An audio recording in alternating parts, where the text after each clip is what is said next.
Paris is the pastry capital of the world, but are they up to the challenge of making gluten-free pastry? Today, we are going to be trying every gluten-free pain au chocolat in the city. Join us to see how they stack up. Gluten-free pastry is notoriously difficult to master, and there were only 3 bakeries in Paris brave enough to qualify for this pain au chocolat challenge. Noglu, Copains, and... First bakery we're going to see is here in the 18th arrondissement. It's called La Manufacture du Sans Gluten. It's a cute little bakery. It's right on the corner here, next to a fruit stand. That thing has an Amelie poster. I wonder, was that in Amelie maybe? Oh yeah, it looks like this fruit stand was in Amelie. Check that out. She is stocking the shelves with pain au chocolat as we speak. Ooh. Bonjour. Bonjour. Allez-y, je vous en prie. Merci. Ouais, je vais prendre un pain au chocolat. We also met the bakers, Christopher and Jerome, who kindly talked to us about the challenges facing their specialty bakery and their passion for elevating the quality of gluten-free baking in France. Jérôme, tu montes s'il te plaît 2 minutes? Quand on est cœliaque, on n'est pas forcément milliardaire. Alors, le pain au chocolat à 5 €, Ouais. on n'est pas tous footballeurs. Hein. Donc, c'est compliqué. Donc. Ouais, mais le pain au chocolat sans gluten est très difficile. Non. C'est ça aussi. Quand je vois dans les groupes cœliaques sur Facebook, Instagram, tout ça, quand on a tous les groupes, je me dis que la qualité n'y est pas vraiment. Quoi. En tout cas, en France, sans gluten, la qualité n'y est pas et souvent c'est cher. Ouais. We thanked the team for their hospitality, paid, and then got down to business with our first rating using my highly scientific method. There's 3 criteria. The first is flakiness. So that is really a measure of texture. Like, are you getting the lamination? Has it totally collapsed and congealed, which sometimes happens with gluten-free bakers? The next is flavor. Really, this is like, how good is the chocolate? Does it overpower the pastry? Is there a good balance? And then the third is what I'm calling the overall bliss score. Like, does it transport you? Can I eat this now? Oh, I heard the crunch.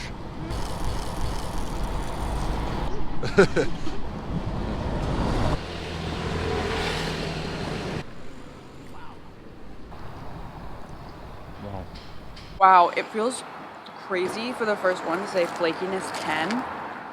Flakiness is a freaking 10. I'm gonna say flavor an 8. Mostly because the chocolate is very delicate, which I honestly like. I think it supports the pastry well, but I just want to leave some space because I don't know what's coming and I don't want to be like everyone is 25 points. I'd say bliss score 4 out of 5 because that crunch when you bite into those flaky layers of pastry is like, that's pretty high on the bliss index for me. Yeah. I'm just gonna say it was like ambitious or really stupid to only get one of these because it's really good. If this is the start of the day, I'm pretty excited for what we have coming up. Yeah. Maybe that, or it's the best one. We'll find out. Another interesting fun fact about pain au chocolat. So they actually have 2 names in France. There's chocolatin, which is what it's called in the south of France, and also in Quebec. I remember in Montreal they called it a chocolatin, but here in Paris they call it a pain au chocolat. And one of our friends who lives in Paris here says that it's actually pretty serious business. If you go into a bakery and call it a chocolatin, she said they might even kick you out. So, right around the corner is Copains, another gluten-free bakery. Whew, very excited after that last croissant. Bonjour. Je vais prendre une pain au chocolat, s'il vous plaît. Merci beaucoup. Au revoir. Bonne journée. That was really nice in there. All the products just looked super high-end, like aesthetically. I thought that was really awesome. It looks beautiful.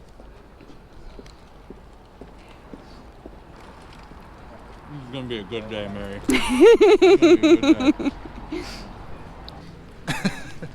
I literally am just doing that because It's like when you British Bake Off. It's like when you knock on watermelons at a supermarket and you think, oh yeah, that one sounds good. I got this one dialed. Flakiness, 7 out of 10. I'm gonna give the taste a 9.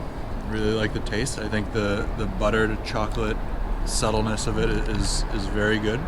In terms of bliss score, I'm going to give it a 3.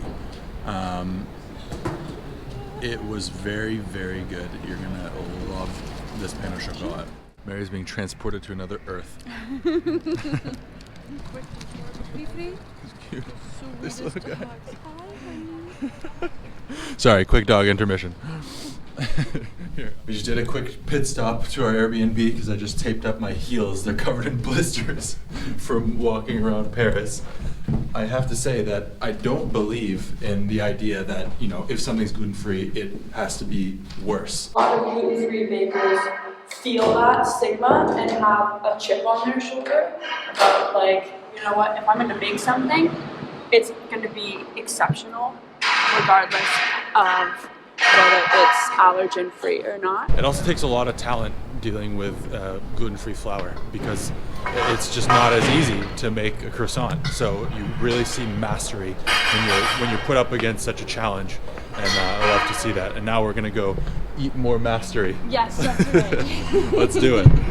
The lamp posts on the Paris Metropolitan are amazing. They're like these like alien lamps. It's funny, when you walk into these boulangeries, they ask you immediately what you want to order. It's like, bonjour, and then immediately, like, what do you want? You better know what you want when you walk in the door. But I'm new here and I don't know. Can I have 30 seconds? No. Here it is, Noglu in the 7e arrondissement. Ooh, I see the pain au chocolat already. Yep. Bonjour. Je vais prendre un pain au chocolat, s'il vous plaît. Well, Noglu was cute. It's a small little place, a little bit on the modern side, but I like their glass case where they showed all of the different baked goods. It looks a little bit like some of those shops that only sell macaron, where it is like a lot of pastel, very charming. Definitely the most petite one that we have seen.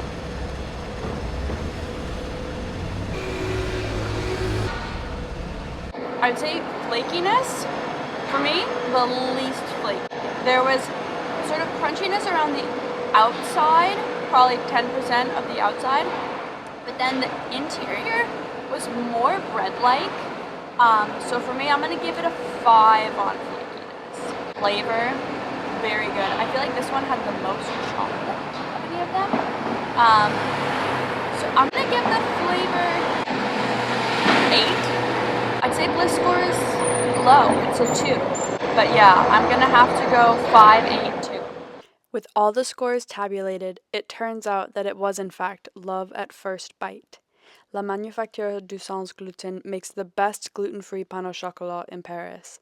But it's also true that our week in Paris revealed that all the bakeries we showed you, even ones that don't make croissants, take their craft seriously and are worth the visit while you're here. We also embarked on a quest to learn what Paris was really like and whether the stereotypes of Parisians held up. Be sure to watch that next and help us achieve our dream of becoming full-time creators by subscribing to our channel. Au revoir.